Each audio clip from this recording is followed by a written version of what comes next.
Après la pluie vient les beaux temps. Ndenge balobaka na lopoto. Kasi awa na ville province ya Kinshasa, on dirait zalaka contraire. Après la pluie vient les mauvais temps. Banfula oyo ezali kobeta mikolo oyo, ezali kosala ba dégâts makasi, ba inondation partout, ba balabala kutu koloba te neti awa. Tozali na quartier Malemba na rue de Bonhomme na commune ya Matete. Zokande tozali en pleine capitale ya RDC Kinshasa, précisément na commune ya Bandalungwa. Oyo ba habitant na yango moko bamesana kobenga Bandal c'est Paris. Na kati ya terrain municipal ndenge kaka bozali komona ebota matiti na ndenge ya defwate oyo ekomande zamba banyama kutu lokola nyoka antilope. Soki pe osali attention te okoki kokutana na éléphant awa. Ya José Mboulay 650. Maman, bakanga kaliputa boyete. Tala ndenge mode ekoma ko bebisa, surtout ba jeune fille na bilandalanda mikolo yo. Ekangeli ya liputa ekomi casse-tête et pas ya ba jeune fille surtout ya Kinshasa moyen te. Encore na période oyo ya mois de la femme, tala mingi mingi okomona ndenge bana basi bazali na pasi ya kokanga liputa kokamwa. So tovandaka ana Kinshasa babenga biso bakinwa bato bavanda na Goma babenga bango banani. Goma ya Kinshasa ya mboka mokoti. Sikoyo ba habitant ya Goma babenga bango banani. Peuple kinoise kaka. Peuple kinoise. Kosombele bakisi.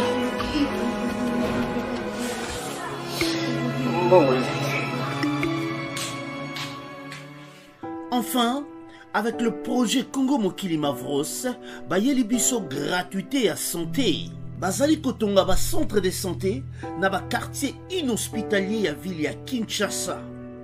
Nyonso ekozala ya ofele. Misala ebandi déjà na Kindele pe na Maluku. Yope sala lokola baninga na 10 euros, 100 euros, 1000 euros na yo. Contribuer pour na kosunga bandeko na Kinshasa. Tala na se ya vidéo na description okomona lien ya cagnotte. Cliquez lien ya cagnotte et kofungolela page oyo. Cliquez na je contribue. Otie montant au kokoka. Aucun mode ya paiement, soit PayPal, to compte bancaire. Congo Mokili avec le projet Mavros, bayeli biso gratuité à 100. Bandeko ya diaspora, bandeko ya Congo Brazzaville, Congo Kinshasa, bon week-end au kati ya mabota mabino pe mbote édition ya mokolo ya lelo ya magazine Kin l'artiste ya samedi 18 décembre 2021 et bandi tikato fungola basango na biso ya mokolo ya lelo pona koyisa bino que chef de l'état congolais pe président en exercice ya Union africaine Félix Antoine Tshisekedi Tshilombo a participé qui na 3e sommet ya partenariat Turquie Afrique kuna na Istanbul. Bolanda ba détail na élément oyo. Chef de l'État congolais, président en exercice ya Union africaine Félix Antoine Tshisekedi Tshilombo a participé à la 3e sommet ya partenariat Turquie-Afrique na Istanbul. Bipa Iwapi azalaki invité et pas ya homologue na turc Recep Tayyip Erdogan. Et bandaki le 17 décembre, et qu'on a clôturé mokolo lelo samedi 18 décembre 2021 na ville ya Istanbul. Chef de l'État congolais, président en exercice ya Union africaine na salaki discours sous forme ya plaidoyer lors ya sommet oyo pour un véritable partenariat gagnant-gagnant entre Afrique et la Turquie. Président turc atalisaki souhait na ye ya ko renforcer ba échange na Afrique na ba domaine ebele lokola santé, défense, énergie, agriculture et technologie. Turquie a promettre continue de 15 millions de doses de vaccins anti-Covid en Afrique. Oui, que 16 chefs d'État, PESA et des ministres africains ne participent à la sommet où ils allaient se clôturer le samedi. Pépa entretien bilatéraux et belé et Salema Kina, responsable turc lors du sommet Oyo. Na OETL sécurité, Botsikato Sabino que plus de 162 miliciens va se rendre et par FRDC na Monisco, Kobanda le 10 le 15 décembre 2021. Forces armées ya République démocratique du Congo FRDC batalisaki reddition ya 162 miliciens oyo bauti na différents groupes armés actifs na territoire ya Calais. Miliciens oyo baserandaki entre le 10 na le 15 décembre dernier et pas ya FRDC na MONUSCO selon armée. Combattants oyo bauti na groupe Kiriko, Nyatura, CNRDL Machano. Porte-parole ya armée atalisi que reddition oyo ezali résultat ya sensibilisation oyo ezalaki mené et pas ya FRDC na MONUSCO. Kasi boyebaka oyo ezali mbala liboso te ke milice oyo se rendre na région oyo. Tour ya liboso, plus de dizaines basirandaki kasi faute ya politique ya malonga ya désarmement, démobilisation, périnsertion DDR na Mukuse ezalaki te nde bamilisien yango bazongaki lisusu na zamba. Tokosenga kaka na bakonzi ya armée surtout na gouverneur militaire batia politique ya malonga face ya bamilise oyo basirandaka boye po bamisusu bayaka pe kosala neti semblant okomona se rendre alobika tiki ki rébellion akoti na armée nzoka tango mosusu azali na mission na ye aye azwa information après un temps okomona akimi azongeli lisusu na zamba yango ozomona attaque ezali kaka kokontinue kosalema boyebelaka bango malamu botia politique ya malonga pona koyebela batu oyo malamu tolobi tobandi boyoki. Rédaction ya magazine Kin Artus saleli bino constant sur ekangeli ya mamputa ya mama ya kala pe na ya jeune fille ya lelo bolanda élément oyo na commentaire ya José Mboulay 650. Maman, bakanga kaliputa boyete. Tala ndenge mode ekoma ko bebisa surtout ba jeune fille na bilandalanda mikolo yo.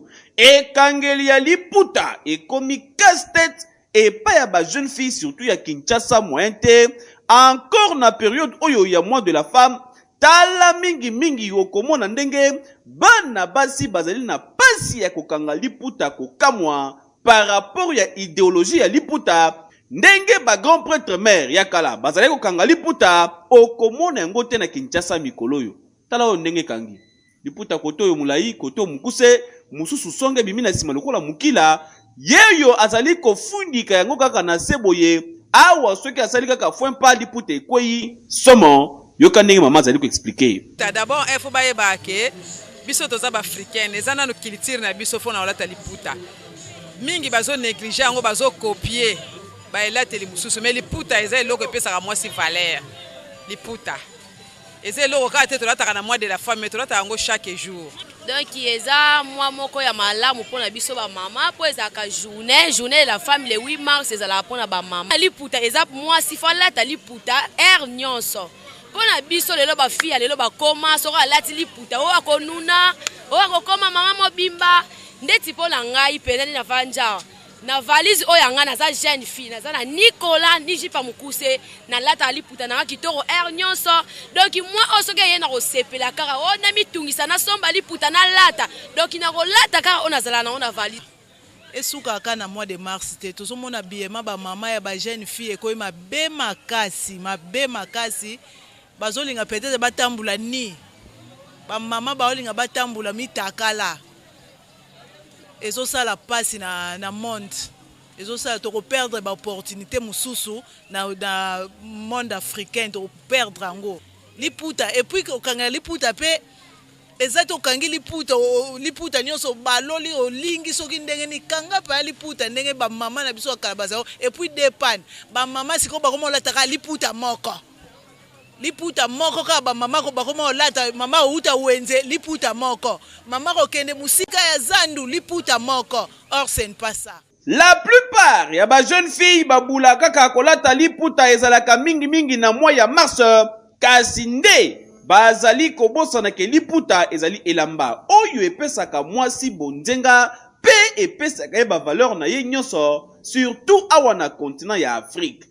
Ndeko mwasi tunaka mama na yo alakisa yo ndenge kokanga liputa tango ozali na ndako na bino po mukolo kende libala yo pe tango kobota bana basi oye kolisa bango kokanga liputa bino pe ba mama botiki bana na bino kana ba kolan ba kiloti ya mikuse ba torturaka morale ba papa na ba balabala kitoko ta La promotion $1900 ezali kaka ko continuer na agence de voyage Eric Travels pour na koza bourse d'études ya kokende kotanga na mboka ya Chypre.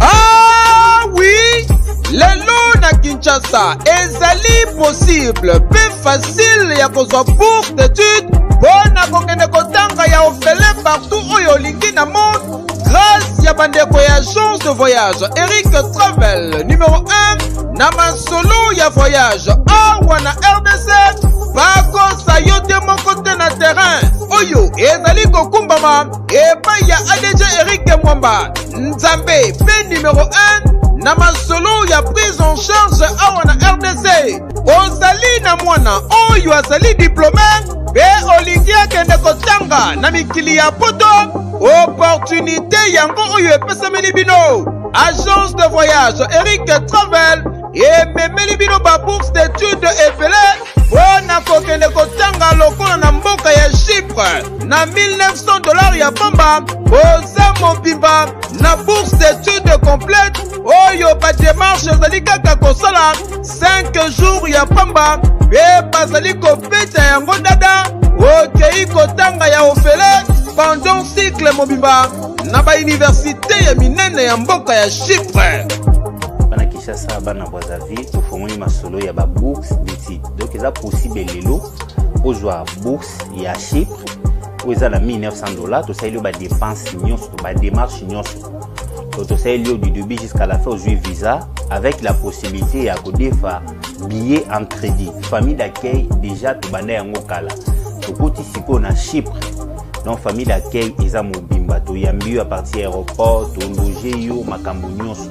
Adresse okokuta biso na Liberté 11e rue industrielle le KINPP na commune ya Masina quartier sans fil en face ya robot roulage oyo ezwami na Kimbuta na Matonge na commune ya Kalamu tozali no loin ya maison communale ya Kalamu pe na rond-point Kintambo magasin okokuta biso entre Facebook na WhatsApp oza mobimba poete misala ya construction ya terrain municipal ya Bandali bandaka kosala makasi ekatana kaka boye toyebi te soki mpona nini pe motuna totuni ezali ke nani alia mbongo yango na Kinshasa capitale ya République démocratique du Congo tomitunaka soki makambo ebele oyo esalemaka awa problème ezalaka nini pe eutaka wapi awa okokanisa lokola tozali na zamba ya Kintangala mpemba na province ya Congo Central to na village Kimbila Ngundu nzoka nde tozali en pleine capitale ya RDC Kinshasa précisément na commune ya Bandalungwa oyo ba habitant na yango moko bamesana kobenga Bandal c'est Paris na kati ya terrain municipal ndenge kaka bozali komona ebota matiti na ndenge ya defwa te oyo ekomande zamba banyama kutu lokola nyoka antilope soki pe osali attention te okoki kokutana na éléphant awa batravo ya construction ya terrain municipal oyo ekatana na yango na nzela esali deja mikolo pe bamvula ebele selon population ya contre oyo bazali konyokwama basportif pe bazali kolela pamba te baaktivité na bango ekatana bazalaka lisusu na esika ya malonga te oyo bakoki kokende koexerce yango ndenge bozali lisusu komona mabanga zelu na bamateriel misusu oyo ezalaki prédestiné mpo na kosala misala oyo basundola yango kaka boye misusu pe bayiba ebongo soki oleki pembeni awa solo salite masuba pe awa ekomona yango ndako ya bafazeur kokamwa nzokande ezali en diagonale ya maison communale ya Bandalungwa atata ponyo nde mutu alia mbongo ya terrain oyo basala bagene na baingénieur obalia mbongo oyo lelo tosengi na chef de l'état balandela biso vraiment terrain oyo lelo na minute nde tozokoloba boye président na biso Fati falaki azwa masolo oyo na maboko akumela yango koleka 5 chantier oyo rais atikaki ezalake ekoma kitoko bijou d'or donc ezala pena kitoko koleka ndenge Raïssa atikelaki yango wana ekobakisela ye bapoint na niveau ya esaleli na ye mpona mamanda oyo tozolinga azwa.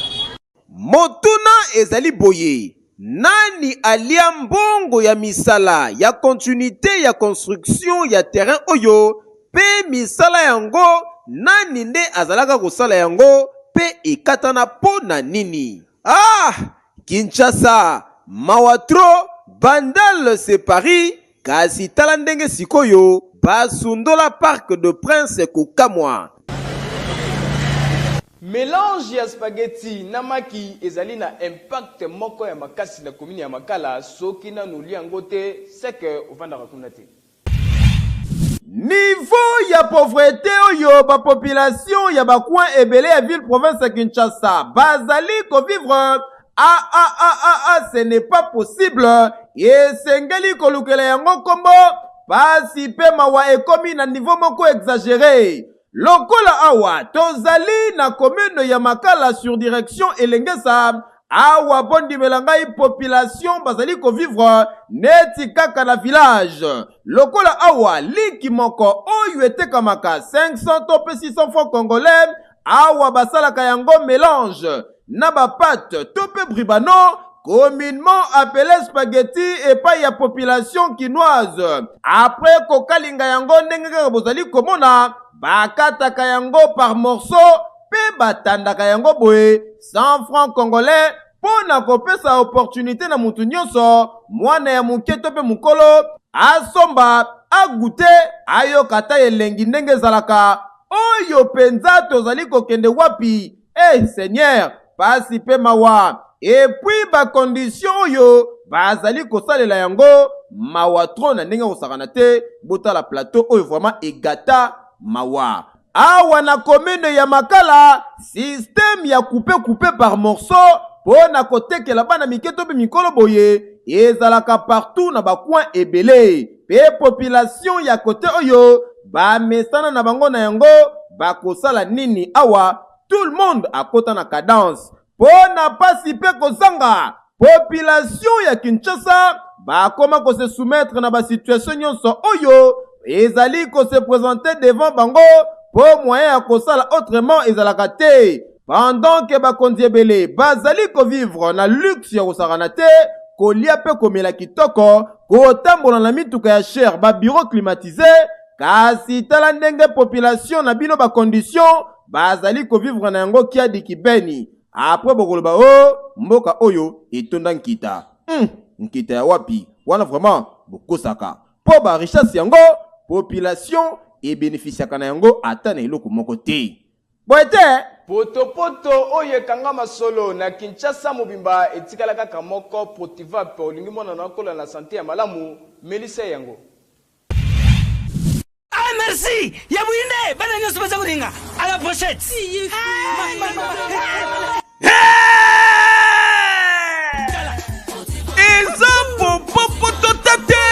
Kasi ezali de véritable Protivap potopoto ya bana mboka ndeko soki olingi mona na yo akoma na sante kitaka ata na kinchwekina lesa ye Protivap akozala lokola baoyo tala tika koluka batata mwasi bandoki lesaka mwana na yo Protivap ezali kotekama partout na bawenze baboutique baalimentation Kinshasa pe Congo mobimba bayebi deja Protivap luka ozwa yango na moins cher ya kosakana te mpo na bolamu ya bana. Vous allez quoi demain? Protivap est donné la protéine et énergie. Atana kinchwekina meka Makusa Protivap potopoto kitoko pona ba bébé pro. Tokende na page ya société pona koyebisa bino ke kuna na quartier Malemba na commune ya Matete na rue de Bonhomme ekomi na état moko ya mabe makasi salité bosoto. En tout cas, bourgmestre to chef du quartier ya kote wana bokita bosala quelque chose ekosala eloko. Après la pluie vient les beaux temps. Ndenge balobaka na lopoto. Kasi awa na ville province ya Kinshasa, on dirait zalaka contraire. Après la pluie vient les mauvais temps. bamfula oyo ezali kobeta mikolo oyo ezali kosala badega makasi ba inondation partout babalabala kutu koloba te neti awa tozali na quartier Malemba na rue de Bonhomme na commune ya Matete bino moko botala ndenge avenue nyonso ekomi salite poto partout ba flaque d'eau etelemi bisika nyonso pe population lokola lingaka komona esika bozo tozali te bango pe babandi koboka matiti nyonso oyo ezali du ya manka ya bakanivo ya malonga kote oyo salongo pe tellement esalemaka te yango wana ozomona bosoto ekomi makasi kote oyo. En tout cas, tokolanse appel na bourgmestre to pe na ba chef du quartier kote oyo mosala ezalaka kaka na bureau te bobetaka pe tour na terrain na baveni boyeba réalité oyo bato na bino bozali kokamba bazali kokutana na yango po kotala basalite boye ezolinga kolakisaka kote oyo salongo esalemaka te bourgmestre to pe chef du quartier bakitaka na bango kote oyo te. En tout cas, bobongisa po bosote komi kotonda makasi na ville province ya Kinshasa. Global Carpe Diem Service ezali ko faciliter batu pona ba visa yo muto revaka okende kotanga na mokili ya bapaya. Global Carpe Diem Service ezali wana pona bino. Bana ya Kinshasa, Lubumbashi, pe Congo Brazzaville, na masolo etali obtention, assistance, coaching, pe facilitation ya visa, tala Global Carpe Diem Service, bazali bien qualifié, pe structuré, na ba vacation internationale, na oyo etali tourisme, pe éducation, bonne orientation ya ba démarche na bino, orevaka kotanga na mikili ya poto, yeba que ba bourse d'études et soponi ebele na bamboka lokola Chypre na $1950 ya pamba dans 10 jours coup sûr. Inscription ezali kosalema ya ofele kotanga na États-Unis d'Amérique na $2500 payable en 2 tranches dans 30 jours ozwi visa na yo. Ba bourse d'études totale pour na Égypte ezali. Premièrement, je viens un grand merci à GCDS.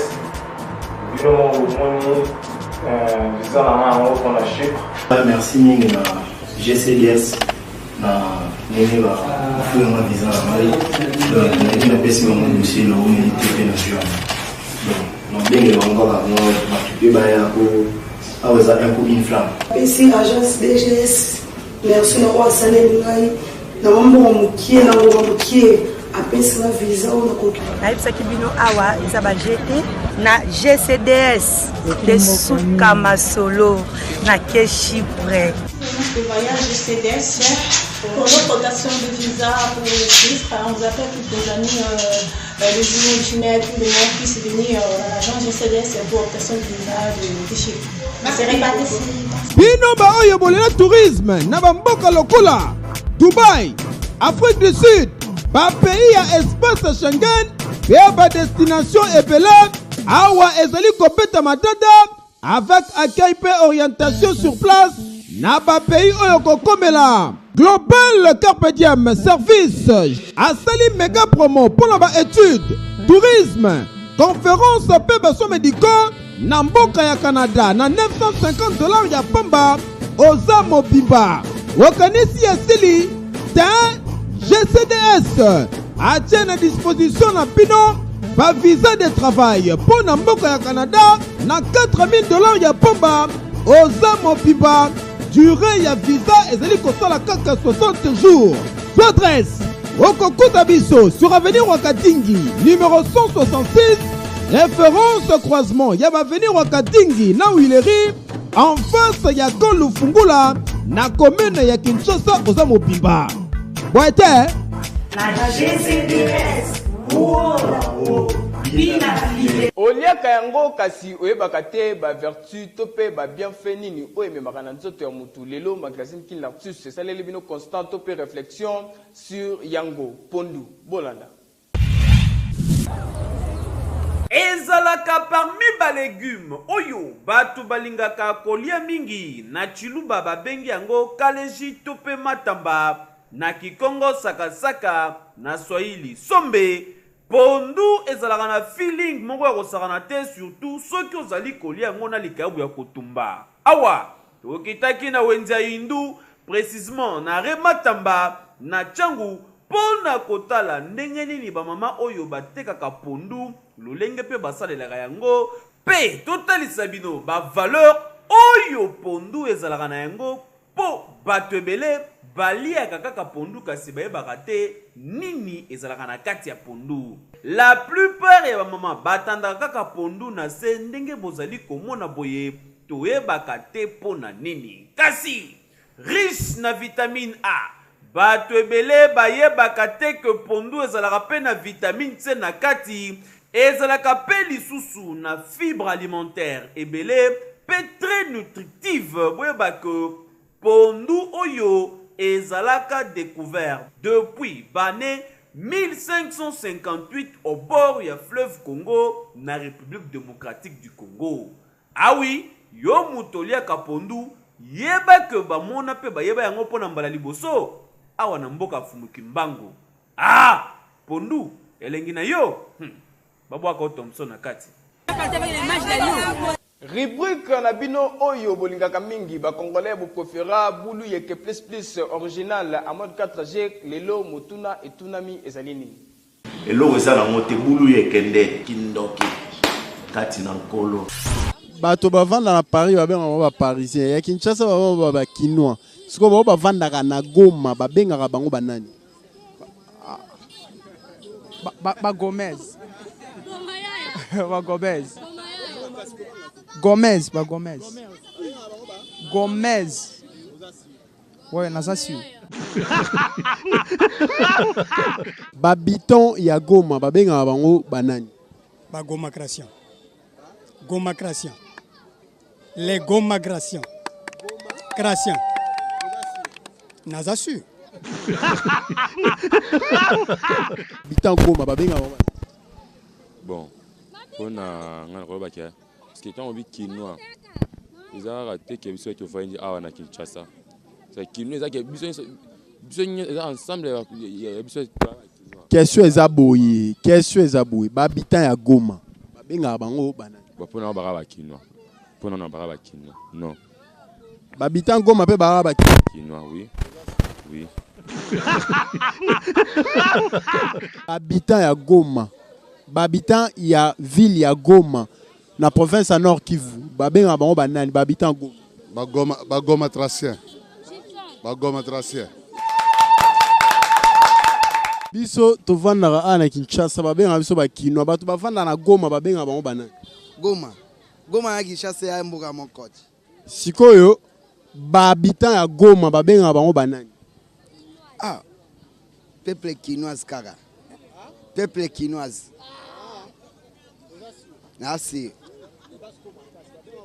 Babenga bango peuple quinoise, ba quinoise. Mbote. Mbote. Biso tovanda na Kinshasa, babenga biso ba quinoa. E bosko bato bavanda na Goma, babenga bango banani. Goma Tricien. Goma Tricien. Goma Tricien. Tricien. Bato bavanda na Kinshasa babenga bango ba quinoa. E bo bato bavanda na Goma babenga bango banani. Bato bavanda na Goma babenga bango ba Gomayer. Ba Gomayer. Ba Gomayer.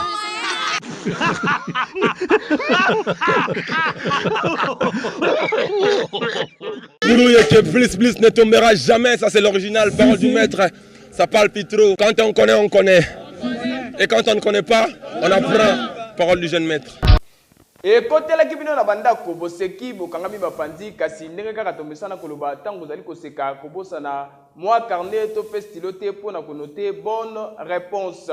Bosimba pe bokanga ke ba habitant ya Goma babenga bango kaka ba Goma Tracien, ba habitant ya Goma bango wana nde babengi ba Goma Tracien. Awande na komi na suka ya présentation ya magazine qu'une artiste ya mokolo lelo kasi soki bosepela ki na édition lelo bo pesa merci mingi na équipe technique pe rédactionnelle oyo bakumbela ki masolo ngai Joël Kelu na komi na suka kasi ndenge kaka tomesana koloba lobby ekoleka lelo tukuta na bino na semaine oyo zali ko banda en avance tika to souhaiter bino déjà ba joyeux Noël na bino nyonso.